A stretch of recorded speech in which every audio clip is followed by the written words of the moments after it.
Hi Stampers, this is Kathy from Ladies Stamp A Lot.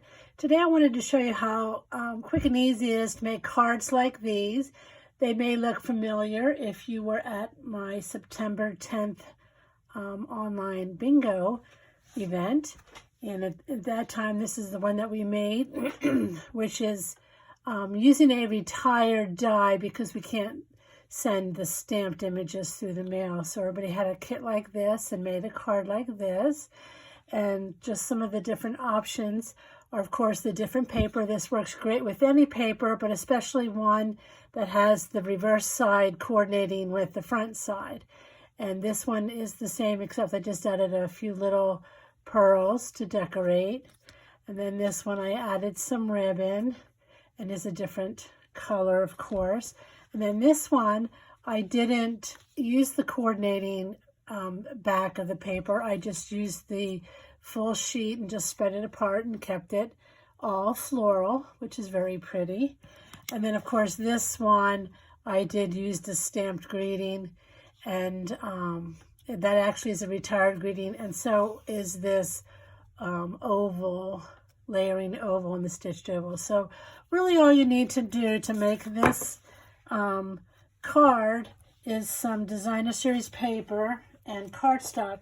Now just really quickly, this paper that I'm using is from the hand-penned 12 by 12 paper here, down in the corner of the 2021 to 2022 annual catalog from Stampin' Up. And it's really part of this beautiful suite, which includes the stamp set, dies, the paper, and then these gems right here. And you can get all of those items for just one item number for $66.25.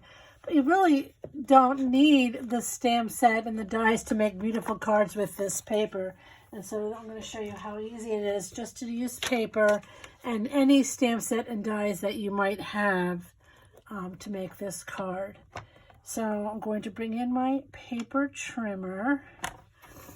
And again, let me just tell you what you're going to need to make the card. So we have a card base, which is a 5.5 by 8.5, and I'm just using a Whisper White thick. Now, when I do use the white for the card base, I like to use the thick white.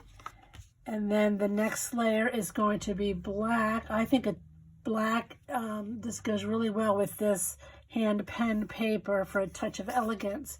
This is 4 by 5.25, and then the piece that I'm going to be cutting up is 3.5 by 4 3/4.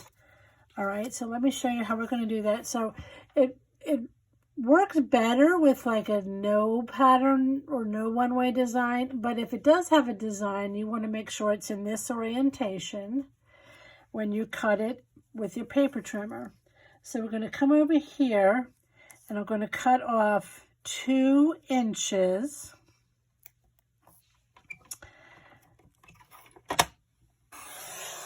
So this part here is 2 inches.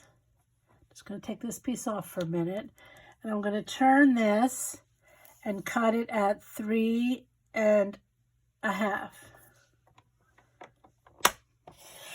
Okay, I just realized that's out of camera. I apologize, but let me bring in this sheet here that's 4 by 5.25, and I'm just going to move them over here like this. Okay, now I'm going to put my other piece back in and turn it, and I'm just going to cut at 1.5. And if you do it this way, and then we're just going to put that back at the top and that back underneath, you can actually put it back together and it looks like a picture. Now, again, if it's a one-way pattern, it would still work fine, and you could just pull the pieces apart like this and finish your card. It would still look really, really nice.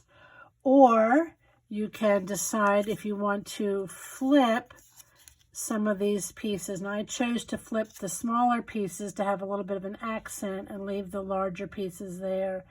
But if you notice, this still matches here across the middle, and I think it makes it look kind of nice, but it really doesn't have to match.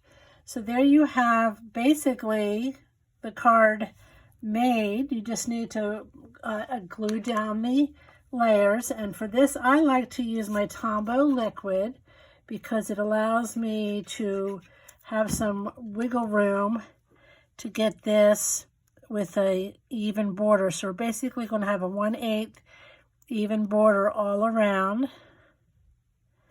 So I'm going to go ahead and do the left side first. Dot, dot, not a lot. And when you rub that, when you move it around, it actually gets to the edges so that it's going to stay really nice. And then we're going to glue this part down with the liquid glue. Of course, you could use your tape runner. You just don't have that extra chance of getting it in a different place if you don't have it where you want it the very first time.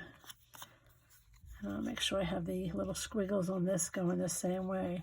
So there we have it. We're basically just cutting the paper and gluing it right back. And then we're going to glue this onto the card front. And then all you have to do is add some kind of a label. Now, because these were retired products that I used on this card, I went ahead and made a new one. I just made a simple happy birthday. In case you're wondering, this is from the Shaded Summer stamp set from the annual catalog. Nice little set. And then I used the tailored tag punch. So I stamped and punched it out of the white. And then I punched again out of the black, and we just cut that apart and spread it apart to get the label. And then I'm just going to go ahead and pop that up with dimensionals. I like to use dimensionals almost on my cards just to give it a little extra effect. I just think this black looks really pretty. You could also use the midnight, or not the midnight. Is that Misty Moonlight? What is that new color called? Yeah, Misty Moonlight is in there. You could also use the pink for a background. There's lots of options, but I just think this touch of black is really nice. And then this bow I'm just going to add right here with a glue dot. And this is the gingham ribbon from the holiday catalog. You can see I'm almost out. I love this ribbon.